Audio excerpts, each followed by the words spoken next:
हमारे साथ राज्यवर्धन सिंह राठौड़ जुड़ गए हैं। आइए उनसे ही बात करते हैं। बीजेपी के वरिष्ठ नेता राज्यवर्धन सिंह राठौड़ जी, बहुत स्वागत है आपका। सबसे पहले बीजेपी की इस ऐतिहासिक जीत पर गुजरात में बहुत बधाई आपको। ये कहा जा रहा है लगातार कि प्रधानमंत्री नरेंद्र मोदी का मैजिक और उन पर भरोसा, क्योंकि यही स्लोगन था, भरोसे की सरकार एक बार फिर गुजरात में, और वही भरोसा गुजरात के लोगों ने कायम रखा है। किस तरह से आप आज इस जीत को देखते हैं? जी, प्रधानमंत्री मोदी जी ने जो देश के अंदर एक नया राजनीतिक युग लेकर आए, वो गुजरात उससे पहले से परिचित था, और एक जनता का अपार विश्वास प्रधानमंत्री मोदी जी के अंदर, जहां पर एक एक पैसे की अकाउंटेबिलिटी 5 साल बाद नहीं, हर साल वो अकाउंटेबिलिटी, एक एक विधायक की, एक एक सांसद की अकाउंटेबिलिटी, क्या काम कर रहे हैं वो, जनता की सेवा किस तरह से कर रहे हैं, उसकी अकाउंटेबिलिटी हर साल। दूसरी बात, एक इमोशनल कनेक्ट जनता के साथ, कि गुजरात की जनता क्या चाहती है या देश की जनता क्या चाहती है, उस तरफ भी पूरी की पूरी सरकार काम कर रही है। और तीसरी बात, हमारा मुकाबला, प्रधानमंत्री मोदी जी का मुकाबला किसी दूसरी पार्टी से नहीं होता। ये जो पार्टी है, एक पार्टी एक्सटिंक्शन के कगार के ऊपर है, दूसरी पार्टी ने अभी तक अपना गवर्नेंस कहीं प्रूव नहीं करा, जहां जिम्मेदारी मिली वहां पर भी वो कमज़ोर साबित हो रहे हैं।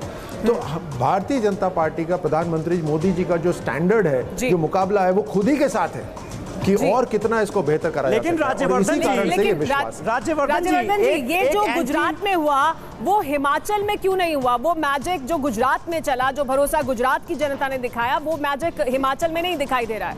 उसकी क्या वजह है? देखिए, ये जो कांग्रेस पार्टी है, ये दशकों से बहुत बड़े बड़े लुभावने स्लोगन देती आ रही है। राजस्थान उसका एक उदाहरण है कि जब जब इनके पास सत्ता आई है, जो इन्होंने कहा है वो ये बिल्कुल नहीं कर पाए हैं। इनको सत्ता बहुत बहुत महत्वपूर्ण है इनके लिए, और सत्ता ही है, वो सेवा नहीं है। राजस्थान उसका एक उदाहरण है।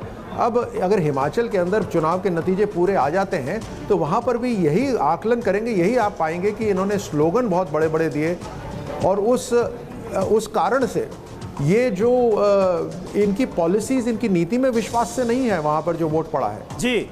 जी, लेकिन राज्यवर्धन जी, ये बताइए कि एंटी इनकम्बेंसी का जिक्र हो रहा था। 27 सालों से आप लोग वहां पर ऑलरेडी सत्ता में थे, इसलिए एंटी इनकम्बेंसी को ये प्रो इनकम्बेंसी में कैसे बदला आप लोगों ने?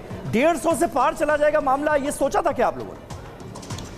देखिए, गुजरात के अंदर जो जिम्मेदार थे, उन्होंने पूरा इसका असेसमेंट करा होगा और इसके लिए काम करा होगा। वहाँ CR पाटिल साहब हैं, प्रदेश अध्यक्ष, बहुत शानदार, बहुत ही मेथोडिकल वो काम करते हैं, मैं उनके काम से परिचित हूँ जी। सो निस्संदेह वहाँ पर ऐसा नहीं है कि हवा में ये रिजल्ट आ गया, इसके लिए काम हुआ है। एक एक विधानसभा, एक एक संसदीय क्षेत्र, वहाँ पर काम हुआ है, बहुत ही सूझबूझ के साथ काम हुआ है, टेक्नोलॉजी को इस्तेमाल करके काम हुआ है, और साथ साथ जनता के जो काम है, जनता के साथ जो सेवा भाव का काम है, वो भी पूरी तरह से हुआ है, तभी ये आंकड़े आए हैं।